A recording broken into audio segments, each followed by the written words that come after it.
This one here is a good spin. Everyone loves peach. Everyone knows what a Bellini is, so it's very much an approachable, consumer-aware cocktail.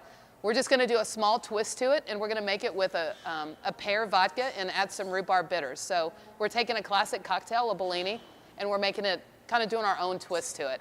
So for this one, we're just going to do an ounce of Grey Goose LaPois. So whenever we do sparkling cocktails, and the same goes with beer cocktails, we're going to lower the amount of alcohol because we're going to be adding in on the back end some type of sparkling.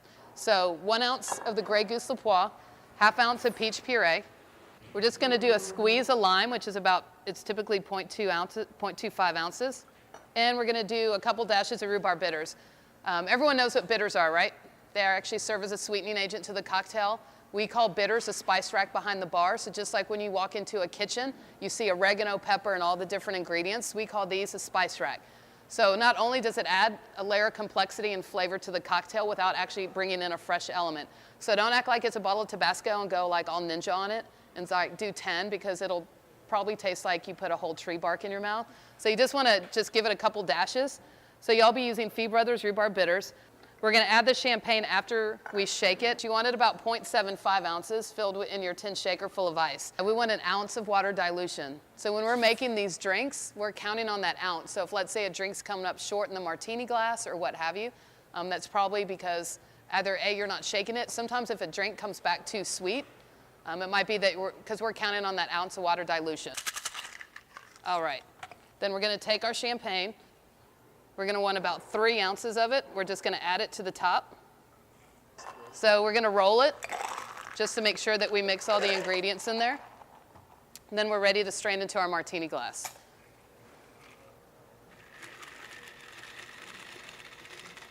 So we get a lemon twist. Just go spend $1 and just get a peeler, because all you have to do is just peel it, and then you have a nice twist to it. So when we do twist, if you use it with a peel, we say eyes confirm nose and confirm palate. Example, mojito with brown mint. If you see a mojito with brown mint, you haven't even tasted it. It could be the best tasting mojito. What do you automatically assume? It's old. You question the bartender, you question the bar.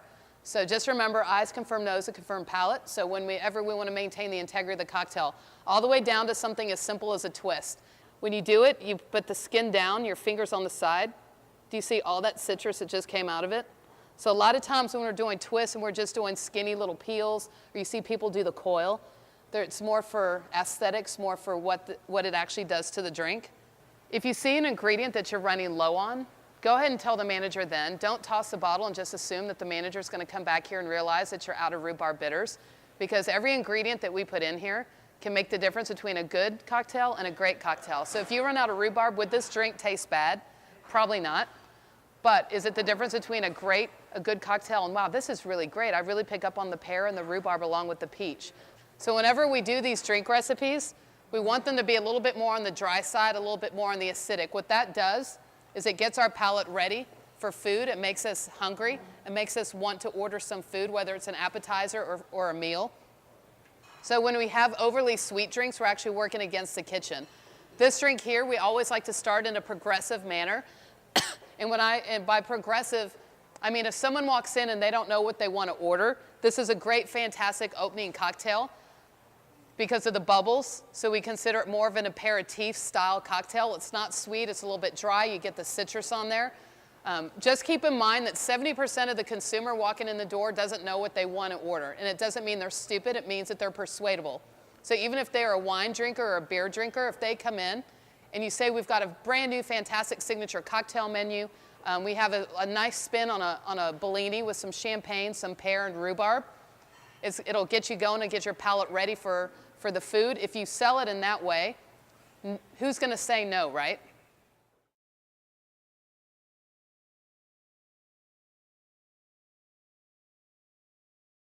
So for this one, we're going to use 1 ounce of Svedka Clementine, 1 ounce of Gekkeikan Sake, ½ ounce of blue curacao, ½ ounce of simple, and ½ ounce of lime.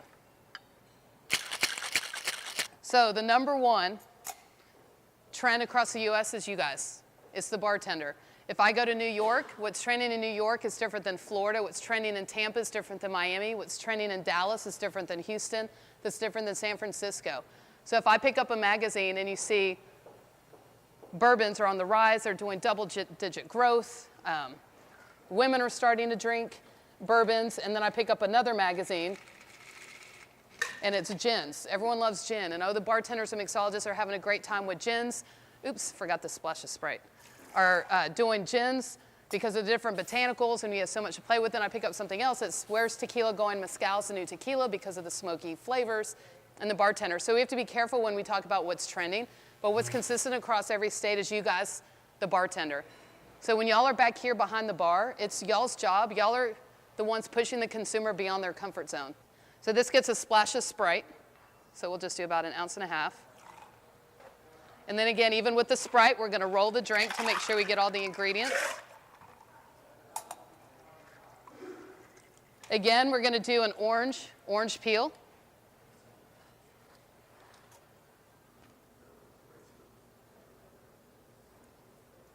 And drop it in the drink. So that's going to be y'all's Bluefish Martini. So y'all can see very light blue. Again, when y'all are doing the cocktails, if it comes out a really dark blue, like someone just dropped a chlorine tablet in there, then you'd probably know that, A, you probably didn't measure right. Did you shake it enough to give it that pretty light blue color? Because again, if someone sees a dark blue drink or a dark red drink, what do we think? It's sweet. But if you see that pretty blue color, you instantly think light and refreshing.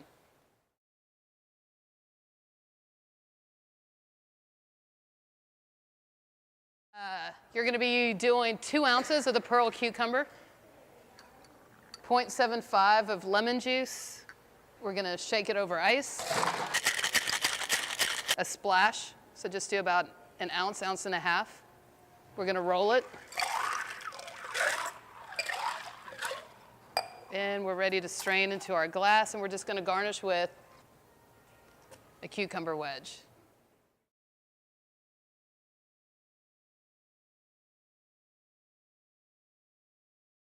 The recipe calls for mango nectar. I know recipe is going to change, and let's say you're out of nectar and you decide to use a mango syrup from Finest Call. Just realize that those syrups are sweet, and so you don't want to put in simple syrup and that. So just make sure that you're sticking to an actual nectar, which doesn't have any sweetener to it. So for this, we're going to do 2 ounces of a mango rum, 1 ounce mango nectar, 1/2 ounce lemon juice. We're going to balance that out with equal parts of simple syrup, so 1/2 ounce of simple syrup. We're going to strain it, and then we're going to top it off with some cayenne pepper. So when you have your cayenne, it's very hot, so we don't want to blow off anyone's wigs. So you just want to do just a small little sprinkle on top.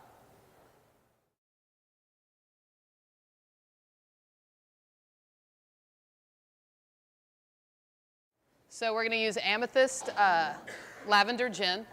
2 ounces, 1/2 ounce of the Yuzu Lux Sour, 1/2 ounce of simple syrup, and a squeeze of fresh lime juice.